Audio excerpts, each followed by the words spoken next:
যে কোনো মুহূর্তে তৃতীয় কোনো দেশের উদ্দেশ্যে রওনা হয়ে যাবেন শেখ হাসিনা, এমন ধারণা থেকেই বাংলাদেশের ক্ষমতাচ্যুত সাবেক এই প্রধানমন্ত্রী ও তার বোনকে কয়েকদিন রাখা হয়েছিল দিল্লির উপকণ্ঠে গাজিয়াবাদের হিন্দন বিমান ঘাঁটির টার্মিনাল বিল্ডিংয়ে।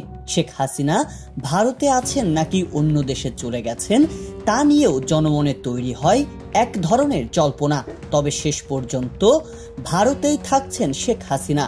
দেশটির বেশ কিছু রাজনৈতিক পরিচিত মুখ জানিয়েছে শেখ হাসিনা ভারতে আছেন এবং ভারতেই থাকবেন। এরই মধ্যে ভারতে শেখ হাসিনার অতিবাহিত হয়েছে 100 দিন। প্রশ্ন উঠেছে ভারতে কেমন দিন কাটছে বিক্ষোভের মুখে দেশ ত্যাগ করা শেখ হাসিনার। তার নিরাপত্তার দিকটাও কিভাবে বিবেচনা করছে ভারত সরকার তা নিয়েও আছে জিজ্ঞাসা। তীব্র গণবিক্ষোভের মুখে আওয়ামী সরকারের ক্ষমতার পতন ও শেখ হাসিনার দেশ ত্যাগের পরও দেশের রাজনীতিতে চলছে ব্যাপক টানাপোড়েন। ইন্টারপোলের মাধ্যমে বাংলাদেশের অন্তর্বর্তী সরকার শেখ হাসিনাকে গ্রেপ্তার ও দেশে ফিরিয়ে আনতে চালাচ্ছে জোর প্রচেষ্টা। তবে ভারতে বহাল তবিয়তেই আছেন ক্ষমতাচ্যুত সাবেক এই প্রধানমন্ত্রী।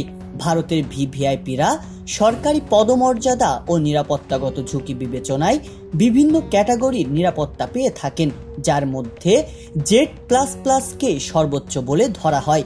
বিভিন্ন গণমাধ্যম বলছে দেশটির স্বরাষ্ট্রমন্ত্রী যেই নিরাপত্তা প্রোটোকল পেয়ে থাকেন শেখ হাসিনাও তেমন নিরাপত্তা পাচ্ছেন, তবে তা একটু ভিন্ন ধাঁচের।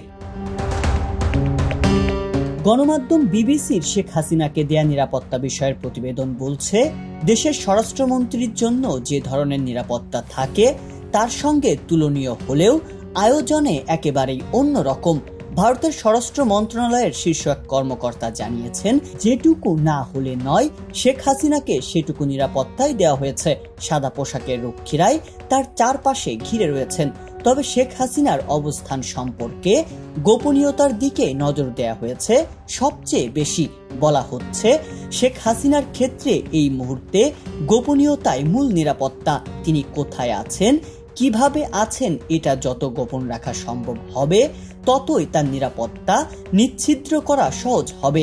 এছাড়া শেখ হাসিনাকে এক স্থান থেকে অন্য স্থানে নিয়ে যাওয়া বা তার সাথে অন্য নেতাকর্মীদের দেখা করার বিষয়টিকেও এড়ানো হচ্ছে বলে জানিয়েছেন ওই কর্মকর্তা। এদিকে দিল্লির লোদি গার্ডেনে শেখ হাসিনা এসে মাঝে মাঝে হাঁটাহাঁটি করে যাচ্ছেন কিংবা ইচ্ছে করলে নিজামুদ্দিন আউলিয়ার দরগায় কাওয়ালি শুনছেন, এমন ঘটনাকে নিছক হাস্যরস বলে উড়িয়ে দিচ্ছেন ভারতের সংশ্লিষ্ট মহলের কর্মকর্তাদের ভাষ্যমতে শেখ হাসিনাকে ভারত আশ্রয় দিয়েছে এর অর্থ হলো তার সম্পূর্ণ নিরাপত্তা ও সুরক্ষার দায়িত্ব ভারতের কাঁধে।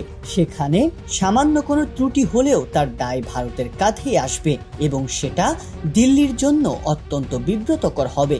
তবে নিরাপত্তা পেলেও স্বাভাবিক জীবনযাপন থেকে অনেকটাই দূরে অবস্থান শেখ হাসিনার। কারো কারো মতে নিরাপত্তার নামে বন্দি জীবন কাটাচ্ছেন তিনি। সংবাদ, ফিচার ও অনুষ্ঠানের জন্য ভিজিট করুন সংবাদ প্রকাশের ওয়েবসাইট এবং যুক্ত থাকুন ফেসবুক পেজ ও ইউটিউব চ্যানেলের সঙ্গে।